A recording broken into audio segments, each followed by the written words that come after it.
I don't know if you guys can tell or not in the video, but the sun is setting. And which makes good for what we're all about in this video. Alright, so as you guys know, last week, I think it was Friday, I think it was the day after my birthday, the 9th, Kazuki Takahashi, I think is how you say his name, the creator of Yu-Gi-Oh, passed away sadly. He was out scuba diving, something happened, sharks, a bunch of other animal seem life got his chest, admin, which is like your chest, if I remember right. I didn't pay attention in biology class. We had a really hot teacher, and she was 20-something, so, and she was my one teacher's daughter. If that teacher is watching this video, whoops. Or if the teacher that I'm talking about, the daughter was watching the video, whoops on that too. But anyways, all jokes aside, Yu-Gi-Oh, not a lot of people, at least in my area, played it. I had a few friends that played it on and off throughout my life. I still have a couple buddies we'll talk about Yu-Gi-Oh here and there. But we don't talk about it as much. And then why I told my one buddy that we talked out a little bit of it with, because me and him, he bought a starter deck to play Yu-Gi-Oh with me up at the library, and then we just never played it.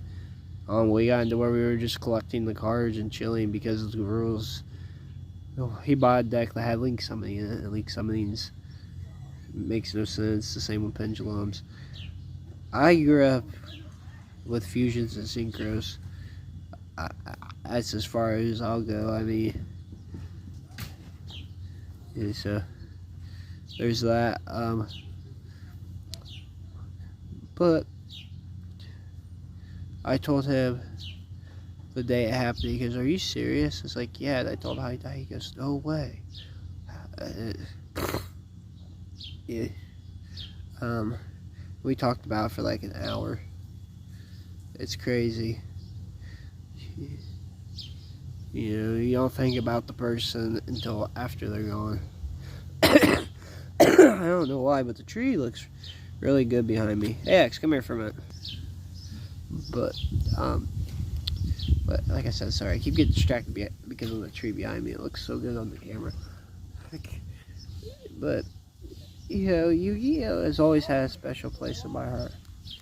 Just as much as, yeah. And, hey, where were we? Yu-Gi-Oh's always had a special place in my heart.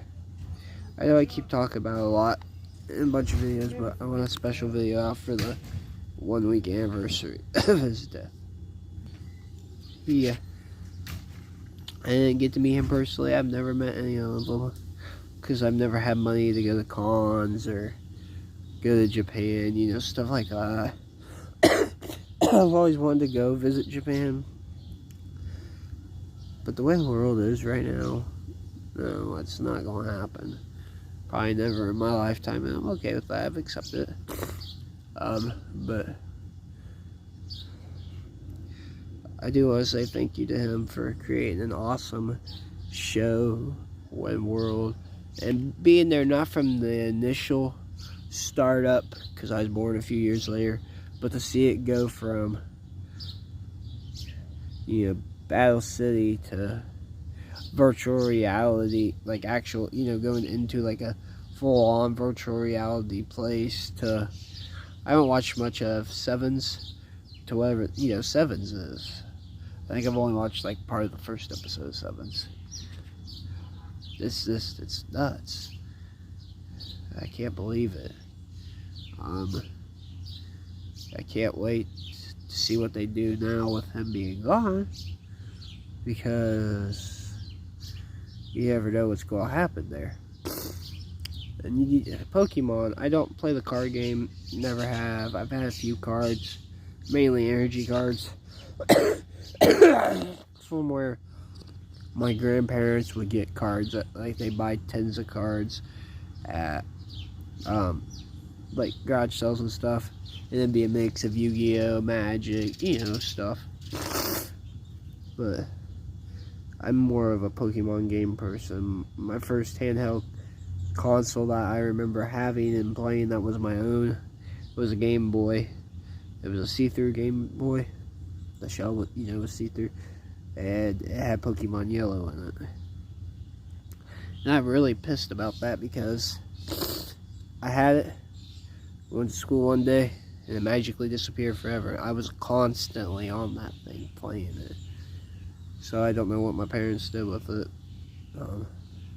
If they did something, my parents swear up and down they didn't, but you know, whatever. That was when I was in like 3rd grade.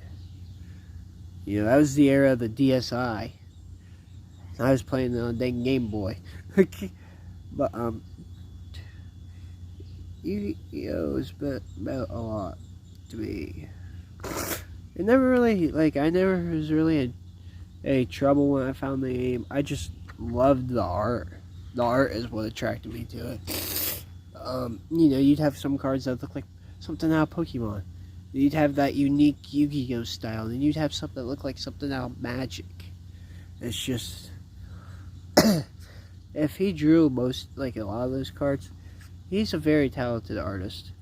And I know now they have multiple artists do multiple, you know, different cards, and they're all very talented, but those original cards, you know, they're the most crazy and most awesome. I will be right back.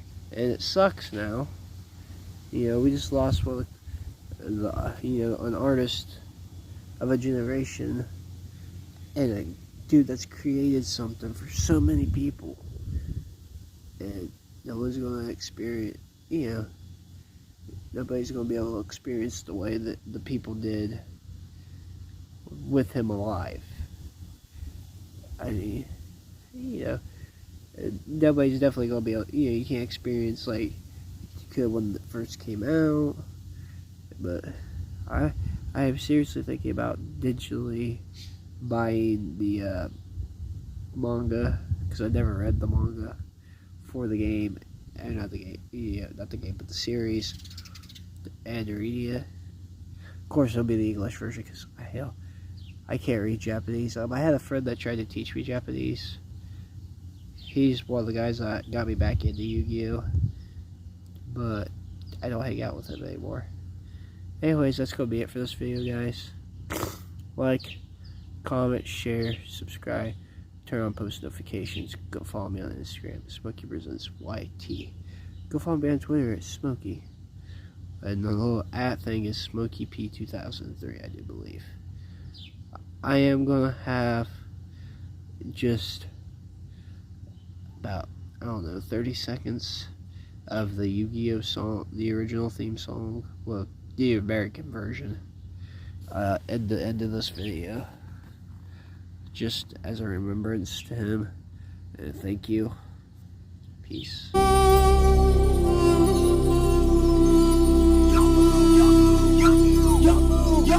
Your